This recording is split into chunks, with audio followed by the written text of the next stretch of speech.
সকালবেলা ঘুম থেকে উঠেই এমন একটা দুঃসংবাদ শুনতে হলো, যা প্রতিটা মুসলিম ভাই বোনদেরকে চরমভাবে ব্যথিত করেছে। একটা বিব্রতকর।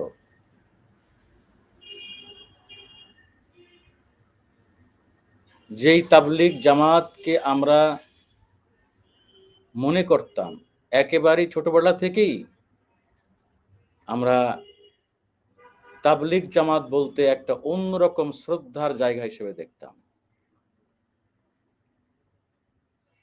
তাবলিগ জামাত মানেই ইসলামের এমন একটি শাখা, যারা একেবারেই খুবই ভদ্র, নম্র। তারা কোনো সংঘাত, সহিংসতা তো অনেক দূরের কথা, কাউকে একটা কটু কথা পর্যন্ত বলে না। এবং তাবলিগ জামাত ভাইদের চারিত্রিক গুণাবলী, আচার, ব্যবহার এরকম যে তাদের এই ব্যবহার শুনে, দেখে বাংলাদেশে না সারা পৃথিবীতে অসংখ্য মুসলিম ভাই বোনেরা, অনেক যুবক শ্রেণী, বিপদগামী যুবক তারা ভালো হয়ে গিয়েছে।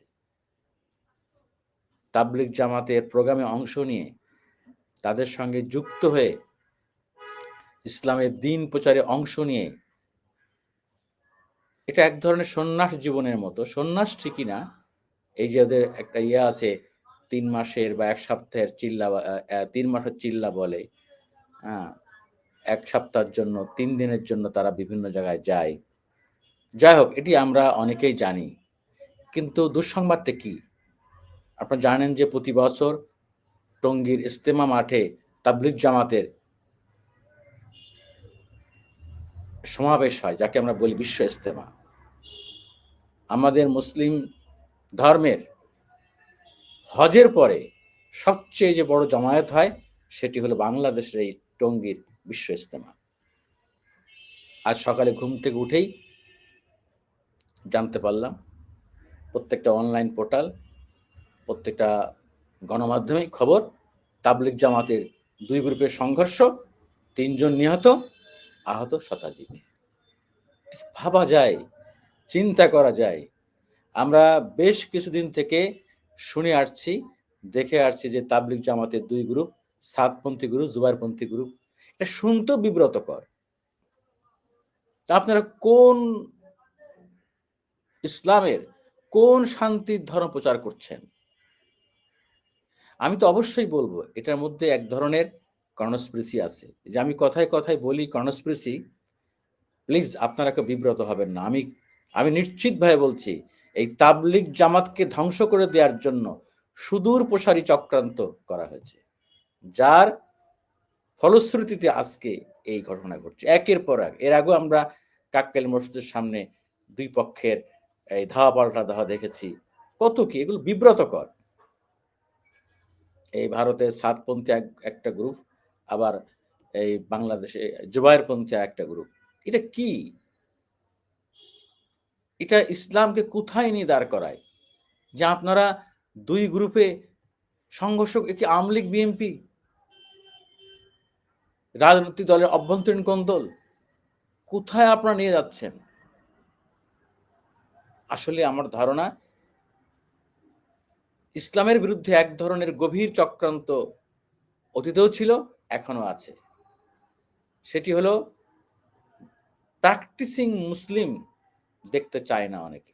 আমাদের তো অনেকে আছে নামে মুসলিম, কিন্তু বাস্তবে আসলে মুসলমান ধর্মের অনেক কিছুই সে ফলো করে না। নামাজ কালাম সহ অনেক কিছু, ইসলামের যেসব ফরজ জিনিস অনেক কিছু সে অনুসরণই করে না। যাকে আমরা বলি নন প্র্যাকটিসিং মুসলিম। বাবা মুসলিম, দাদা মুসলিম, বাবা মুসলমান, নিজেও মুসলমান, অথচ মুসলিম ধর্মের অনেক কিছুই সে ফলো করে না, প্রতিপালন করে না। বাংলাদেশে তাবলিগ জামাত প্র্যাকটিসিং একটা সংগঠন, প্র্যাকটিসিং মুসলমানের সংগঠন। আরো অনেকে আছে, আমি কোনো মুসলমান ধর্মের বাংলাদেশে অনেক সংগঠন আছে, আমি কাউকে খাটো করে বলছি না। বাংলাদেশ তো একটা মুসলিম প্রধান দেশ, যার ৯০% হলো মুসলমান প্রায়। তো সেখানে যাতে বাংলাদেশে প্র্যাকটিসিং মুসলমানের সংখ্যা বৃদ্ধি না পায়, সেজন্য শিক্ষা, সংস্কৃতি, গণমাধ্যম বিভিন্ন জায়গায় এক ধরনের চক্রান্ত বহু আগের থেকেই চালু আছে। যে নামধারী যারা মুসলমান তাদেরকে দিয়ে এই সমস্ত কাজ করানো হচ্ছে আরকি। যাই হোক আমি ওইদিকে যাচ্ছি না। আমার একটা আফসোস হচ্ছে যে আজকে তাবলিগ জামাত কি এইটা কোন পথে তাবলিগ জামাত? আমরা তো তাবলিগ জামাতকে এমন চেহারায় দেখতে চাইনি। আমি একটু দৈনিক যুগান্তরের এই মুহূর্তের অনলাইনের খবরটা আমি একটু পড়ে শোনাই আপনাদেরকে। বিশ্ব ইজতেমা ময়দান দখলকে কেন্দ্র করে জুবায়ের ও সাতপন্থীদের মধ্যে তুমুল সংঘর্ষ হয়েছে। এ পর্যন্ত ৩ জন নিহত ও প্রায় শতাধিক মুসল্লি আহত হয়েছে। চিন্তা করে দেখেন। বুধবার ভোররাত ৩:৩০ থেকে সংঘর্ষ শুরু হয়। নিহতরা হলেন কিশোরগঞ্জ জেলার পাকুন্দিয়া থানার এগারসিন্ধু গ্রামের আমিরুল ইসলাম বাচ্চু, বয়স ৭০, ঢাকার দক্ষিণখানের বেড়াই এলাকার বেলাল, বয়স ৬০, বগুড়ার তাজুল ইসলাম ৭০। দেখেন একেবারেই বৃদ্ধ। এর চিন্তা করা যায়। আহতরা অনেক। এর আহতের নাম বললাম না। স্থানীয়রা জানিয়েছে রাত ৩টার দিকে সাতপন্থীরা তুরাগ নদীর পশ্চিম তীর থেকে কামারপাড়া ব্রিজ সহ বিভিন্ন রাস্তা দিয়ে ইজতেমা ময়দানে প্রবেশ করতে থাকে। এ সময় ময়দানের ভিতর থেকে জুবায়েরপন্থীরা ইট পাটকেল নিক্ষেপ করে। জবাবে সাতপন্থীরাও পাল্টা হামলা চালায়। এক পর্যায়ে সাতপন্থীরা ময়দানে প্রবেশ করলে উভয় পক্ষের মধ্যে ব্যাপক সংঘর্ষ শুরু হয়। এতে ৩ জন নিহত ও শতাধিক ব্যক্তি আহত হয়েছে বলে জানা গেছে। আমি আর পড়লাম না। এটা মানে খুব পেইনফুল। তাবলিগ জামাতের ভাইদের প্রতি, তাবলিগ জামাতে যারা নেতৃস্থানীয় আছেন, তাদের প্রতি আমি একটা প্রশ্ন রাখতে চাই। আপনারা এখন মানুষের কাছে কোন দাওয়াত নিয়ে যাবেন? এই যে আপনারা যে আ ইসলাম প্রচার করছেন এক ধরনের, খুবই ইফেক্টিভ আমি মনে করি। এটা অরাজনৈতিক একটা ইফেক্টিভ ইসলাম ধর্ম প্রচারের মাধ্যম হচ্ছে তাবলিগ জামাত। এই যে উনারা গ্রামে এলাকায় যে মসজিদে থাকেন, মানুষকে নামাজের দিকে, ইসলামের দিকে আহ্বান করেন। বিশেষত তারা নামাজের দিকে আহ্বান করেন। প্র্যাকটিসিং মুসলমান তৈরিতে তারা হাতে কলমে তারা শেখান। আমি আপনাদের বলি, আপনারা এখন কিভাবে দাওয়াত দিবেন মানুষের কাছে? দাওয়াতি মেহমানদের আপনারা কি বলবেন? Please enough is enough. আমরা তাবলিগ জামাতের এরকম চেহারা দেখতে চাই না।